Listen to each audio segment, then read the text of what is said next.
जय श्री राधे, हर हर महादेव। आपका स्वागत है हमारे यूट्यूब चैनल्स में। गुरु पूर्णिमा महोत्सव सीहोर में जो चल रही है, आज उसकी दूसरी दिवसीय है जो पूर्ण हो चुकी है। उसकी संक्षिप्त जानकारी उपाय इस वीडियो में हम आपको बताने जा रहे हैं। जो दीदी भैया नए हैं प्लीज़ वो हमारे चैनल को सब्सक्राइब कर लीजिए एंड ब्लैक बेल आइकन को प्रेस कर लीजिए और एक लाइक कर दीजिए।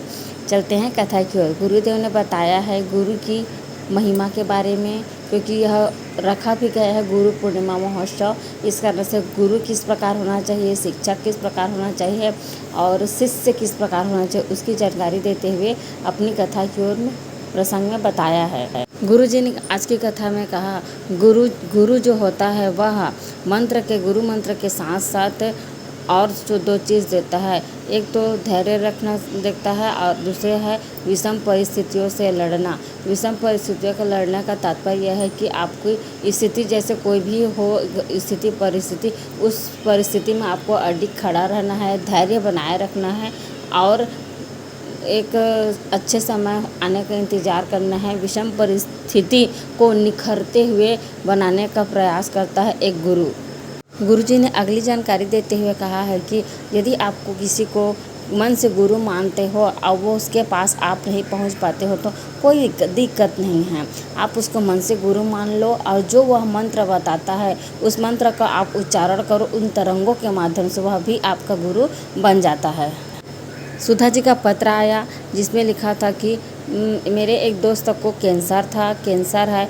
उसमें मैंने अपने यूट्यूब में टीवी में आपकी कथा सुनी शिवपुराण और अपने दोस्त को भी बताया। उसके घर में सिर्फ वही कमाने वाला था, इसलिए उसके सारे घर के लोग घबरा गए। 2-3 हॉस्पिटल का चक्कर लगा, फिर भी बता दी कि 4th स्टेज का कैंसर है, यह ठीक नहीं हो सकता, इसको आप घर ले जाए। हम सीहोर गए, सीहोर से रुद्राक्ष प्राप्त कर लाए और हॉस्पिटल में रुद्राक्ष नहीं ले जाने दिया तो उसको घर के उस सदस्य को दे दिए। फिर उस रुद्राक्ष का जल उसको पिलाने लगे घर पे ही है और वह ठीक होने लगा। और फिर से जब हॉस्पिटल चेकअप के लिए गए तो रिपोर्ट में नॉर्मल आ गया कि इसको कैंसर नहीं है।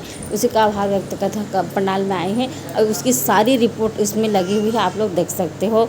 कथा की अगली जानकारी इस प्रकार है। एक महिला आई थी, उन्होंने लिखा था कि हम सीहोर गए, मेरी 3 बेटियां हैं, वो भी बेटे के बराबर है, लेकिन सभी लोग कहते थे कि इसका बेटा नहीं है। मैंने सीहोर आकर कंकड़ शंकर की पूजा की और मनोकामना की कि मुझे पुत्र रत्न की प्राप्ति हो गई। और जब मैं यहाँ से सीहोर से अपने घर वापस गई तो मेरा गर्भ ठहर गया और मुझे पुत्र रत्न की प्राप्ति हो गई। उसी का आभार व्यक्त करने कथा पंडाल में आई हुई हूँ।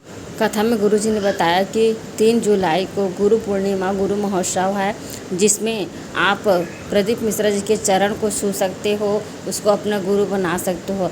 अन्यथा अगले दिन तो उसे आप दूर से ही देख सकते हो, लेकिन गुरु महोत्सव पूर्णिमा है, इस कारण से गुरुजी उस दिन सामने रहते हैं, जिसके चरण छूकर आप आशीर्वाद दे सकते हो, गुरु दीक्षा ले सकते हो। गुरुजी ने कथा में बताते हुए कहा है कि यदि अधिक मास के सावन आती है तो उसमें जो अमावस्या पड़ती है उसमें यदि कांवर से जल ले जाकर उस दिन अर्पित कर देते हैं शिव जी को, उसकी झोली कभी खाली नहीं रहती है। यह प्रमाणित है। आप शिव जी पर उस दिन अमावस्या के दिन 1 लोटा जल कांवर से लेकर चढ़ाइए, आपकी मनोकामना पूर्ण होगी अतिशीघ्र। चलते हैं कथा के अगली सार की ओर, उपाय की ओर। गुरु जी ने उपाय बताए हैं पूर्णिमा के, जो कि 3 जुलाई को आपको करना है। 3 जुलाई की पूर्णिमा के दिन आपको इस उपाय को करना है। आपको शिवालय चले जाना है, एक चावल का दाना ले जाना है। ध्यान रखिए चावल टूटा फूटा नहीं होना चाहिए, साबुत होना चाहिए। उसको शिवलिंग पर चढ़ाना है, अर्पित करनी है और एक बेलपत्र अर्पित करनी है। चावल चढ़ाने के बाद बेलपत्र अर्पित करनी है और बेलपत्र की डंडी अपनी ओर रखनी है जिस ओर आप बैठे हो।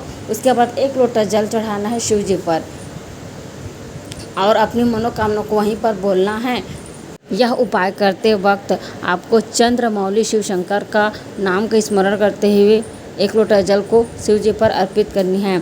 इस दिन पूर्णिमा के दिन का दूसरा उपाय गुरुजी ने बताया है धन संपत्ति के लिए, कर्जा मुक्ति के लिए, आर्थिक स्थिति जो चल रही है उसको मजबूत करने के लिए बताया है। सिर्फ एक सफ़ेद फूल और 1 लोटा जल का आप एक सफ़ेद फूल लेकर शिवालय चले जाइए और शिव जी पर सफ़ेद फूल अर्पित कर दीजिए और 1 लोटा जल जिस प्रकार आप चढ़ाते हो रोज़ चढ़ाते हो मंदिर जाकर, ठीक उसी प्रकार जल चढ़ाते हुए चंद्रमौली महादेव का स्मरण करते हुए चढ़ाना है और अपनी मन की कामना को वहीं पर बोल के आना है। हे देवाधिदेव महादेव, आप हमारी ऊपर कृपा कीजिए।